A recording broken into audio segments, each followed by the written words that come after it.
chat between you and me. Us. The one who talks right down to earth in a language that everybody here can easily understand.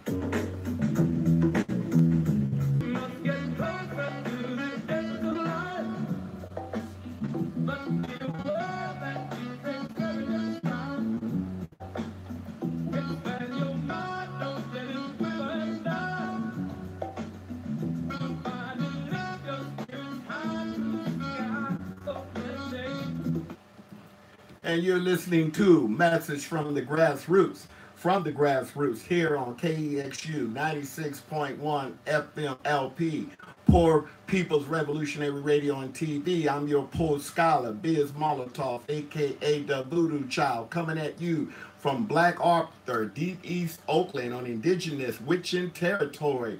Welcome, poor family audience. That's right, we poor. We so poor we can't afford the other O or the R. But hey, we may be poor materially, folks, yet we rich spiritually. We wealthy spiritually. We decolonize brainwaves to the people's airwaves. All power to the people. We open the broadcast tonight by remembering and honoring and thanking the ancestors whom shoulders we are standing on and who through their sacrifice for the people have paved a road for us to travel on toward our self-determination and liberation. Now it's left up to us people to build that vehicle to travel on this road that has been paid by the ancestors. And we will build that vehicle, a bus, so that everyone is riding. But don't get it twisted, people. This bus will not have any back seats. Everyone is sitting up front on this people's bus. Even if we have to build it sideways, everyone is riding up front. No one is taking a back seat to our liberation. Can y'all dig it? Woo! Hey. All right, at the top of the program tonight, we want to talk about what's happening on the political prisoner and prisoner war front. Those people, if you don't know, when we say political prisoner, prisoner of war, we're talking about those who sacrificed and are now lingering in America's KKK gulags. So we want to honor them all the time. We want all of them for their sacrifices and the continued struggles while even behind enemy lines as captives of the U.S. government, police state.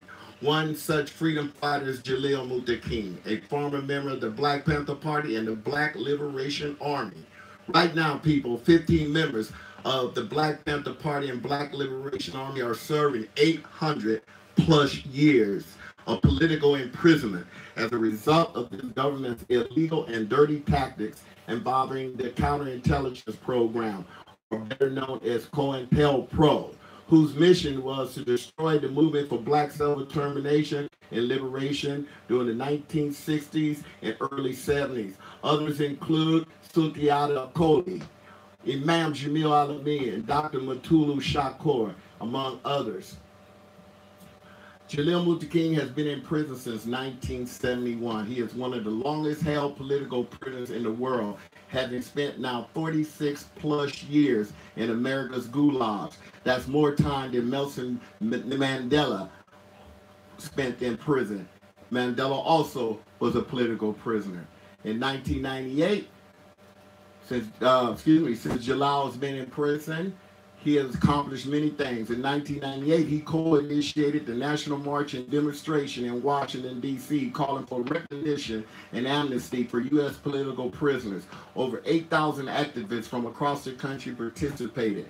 This led to the formation of the Jericho. Jalil also co-sponsored the Victory Gardens Project, a program in which farmers in Maine grew tons of fresh produce for distribution to poor urban communities in New York, New Jersey, and Boston, Massachusetts. In the 4 years of its existence, the project distributed nearly 10,000 pounds of fresh produce in urban centers. These are just a few of the programs that Jalil has established or helped establish while being held captive and refusing to have his spirit broken while being in the belly of the beast. Jalil Muttaqin will once again come up on parole next month. Please support Luther King's bid for release. Learn more about his case and that of other political prisoners and prisoners of war and help spread the word. Learn more about his case and that of other political prisoners and prisoners of war. For more information on this, contact the Jericho Amnesty Movement. All right, our second topic is, on April 15th, a rebellion erupted at South Carolina's Lee Correctional Institution, a maximum security prison. 7 prisoners died and 22 were seriously injured. This prison rebellion is being called the deadliest prison violence in a quarter century since the Lucasville uprising on April 11th in 1993. Officials, quote, say that the rebellion was caused by a turf war over cell phones and other contraband. But prisoners have denied this claim and said the more likely culprit is deteriorating conditions at Lee Correctional Institution. The staffing levels are so low, officers don't make required rounds. That leaves prisoners inside their cells longer each day. Some weeks, they get to shower twice in a week. Other times, they went without showers up to 9 days. Prisoners knew officers would not come to their rescue if they were attacked, which provided a major incentive to join gangs as a means of self-preservation. On April 18th, 14 former guards, a nurse, a groundskeeper, and service workers were indicted for bribery, wire fraud, and smuggling cell phones, cocaine, methamphetamines, marijuana, and alcohol into the prison from April 2015 to 2017. Men and women who are incarcerated in prison across the nation are declaring a nationwide prison strike. Right now, who just graduated from high school, who's 18 years old. You know what your bad I got one that's already in college, who's 24 years old. I got one. That's not the word. Men and women incarcerated in prisons across the nation are declaring a nationwide strike in response to the rebellion at Lee Correctional Institution. The brothers and sisters are demanding humane living conditions, access to rehabilitation, sentencing reform, and the end of modern day slavery. It's going down, y'all, August 21st. August 21st is also the month designated as Black August Month, in which we honor our fallen comrades who dared struggle for liberation. In the following weeks, we will be putting forward a call out to groups and individuals to organize solidarity actions with our sisters and brothers being held behind enemy lines in the California CDCR, the California Concentration Camp and Repression. Stay tuned to Poor People's Revolutionary Radio and TV about this effort. And before we sign off, I'm mad. I'm mad. Just like James Brown says, I'm mad. I need some get back.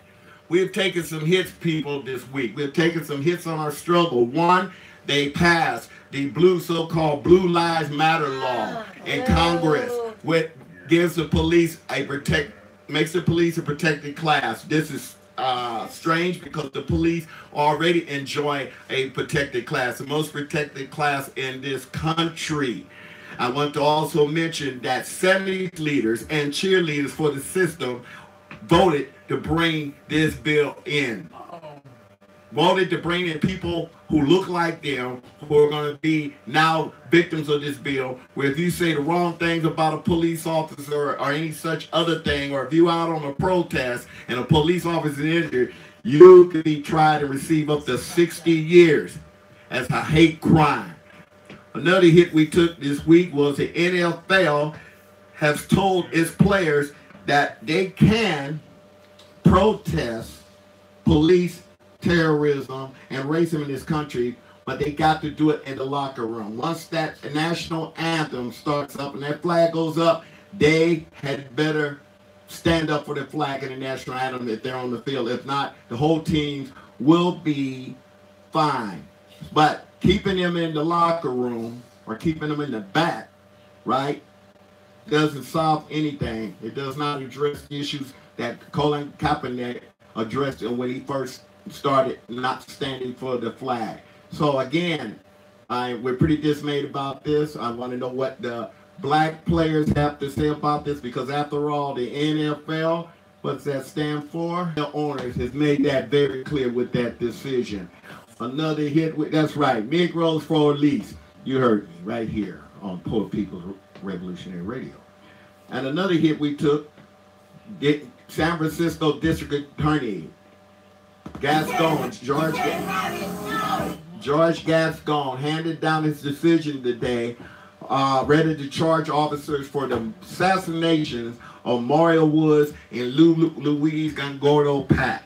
He is not going to charge these officers for these atrocities. For many of us, we are not very surprised, but our hearts go out to the Mario Woods family and the Gongordo Pat family. For us, this is a slap in the face for all the hard work and efforts they put in to make sure that justice would be done in this country. And once again, we're reminded, America, people said justice is colorblind. And that's true. It's blind to people of color. That's what they mean by justice. Just us white folks get treated fair and reasonable and with dignity in this country. So more coming on that, I'm sure. So in closing, we always like to say, we started off talking about Jalil Luther King, long held political prisoner. We always like to say, what's the call? Free them all. Free them all. Free all our political prisoners and prisoners of war. Free the land, and most importantly, free our minds, and our asses will follow. All power to the people.